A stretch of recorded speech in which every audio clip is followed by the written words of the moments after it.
Good morning, Tech fam. It's Friday, May 16th, and this is FLYTECH Daily, the podcast that makes your morning smarter in 15 minutes or less. We've got a show loaded with luxury, lawsuits, and Sony's latest sound machine. Here's what's flying today. Apple's CarPlay just leveled up and is driving straight into Aston Martins. Fortnite just got kicked off of iOS again, and this time it's everywhere. For their story, Sony dropped the WH-1000XM6s. That's a beautiful name. The headphones you want on your head and on your carry-on.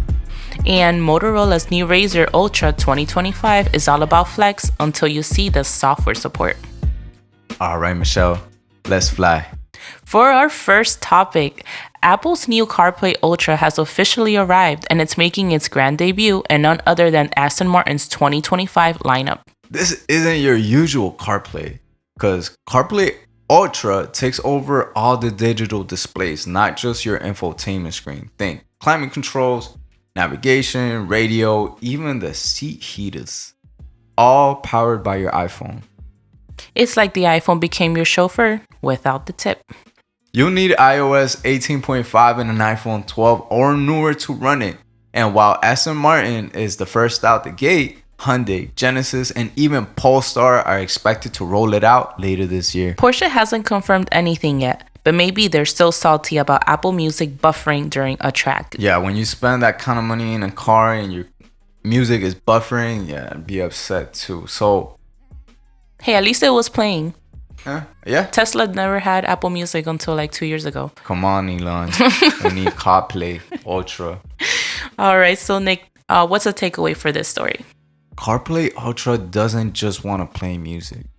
It wants the driver's seat too. For our second story, Sony just launched the WH-1000XM6 that rolled off the tongue. The 6th generation in their noise cancelling and royalty lineup. And while it looks a lot like the XM5 for sure, it's what under the hood. That's really what counts, Michelle. You've got a brand new processor for better active noise cancellation, upgraded drivers for improved sound quality, and they finally brought back the foldable hinge from the XM4. Thank you, Jesus. And thank you, Sony. We miss folding these like a taco and tossing them in my backpack. Battery life is still 30 hours. But now, if the battery life dies mid-flight, you can plug in and keep listening while charging, something the XM5 did not allow. Yeah, so if you happen to go to Australia and back on the same day, you probably do not have to worry about these batteries dying on you. Oh but my gosh. At $449, they're not cheap. In the world of premium headphones, these are still top contenders. Not that much more expensive than the AirPods Max. That I believe at $549, $549, $599, and then on $99. sale at $449. Oh, okay. So I mean, yeah, but you still have to wait for a Black Friday sale, and nobody has time for that. Yeah, no, really. And these work really good if you have Android phone. AirPods Max become an inconvenience sometimes. I can see that. So Michelle, what's the takeaway for our beautiful listeners?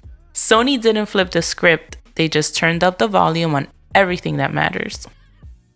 For our third story, Fortnite is once again unavailable on iOS, not just in the US, but globally, including the EU, where Epic had just gotten approval to return. Here's the quick backstory. Epic tried resubmitting Fortnite to Apple's App Store in Sweden under the EU's new Digital Markets Act, which it allows developers to link out to third-party payment systems and not have to use Apple's payment system. Apple reviewed the submission and hit, boop, delete.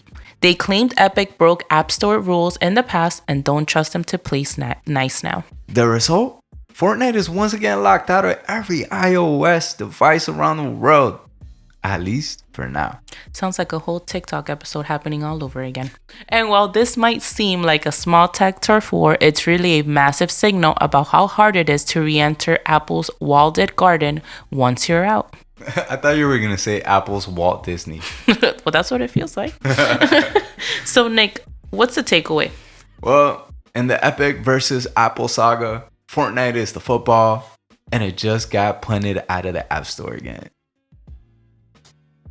And for our fourth and final story, the foldable trend rolls on, and Motorola is betting big on style with its new Razr Ultra 2025.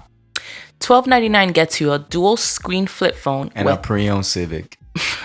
What? No. $12.99 gets you a dual screen flip phone with a Snapdragon 8 Gen 3, 16 gigabytes of RAM, a 7-inch OLED main screen, and a 4-inch cover screen that actually feels usable.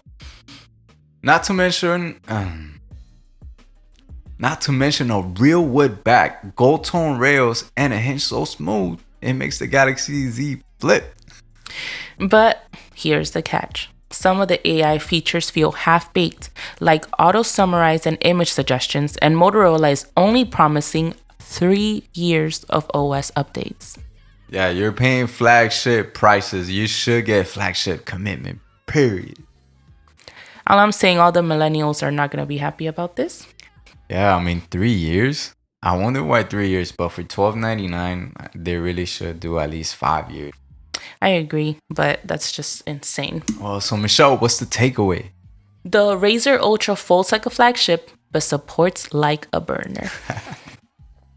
That's it for today's FLYTECH Daily. If you like today's show, follow us and drop a 5-star review. 5 stars is the only rating we accept. That's true. Join us Monday for news on Apple's WWDC teasers, some sneaky AI acquisitions, and what's next for Spotify's creator tools. Until then, keep drinking your coffee.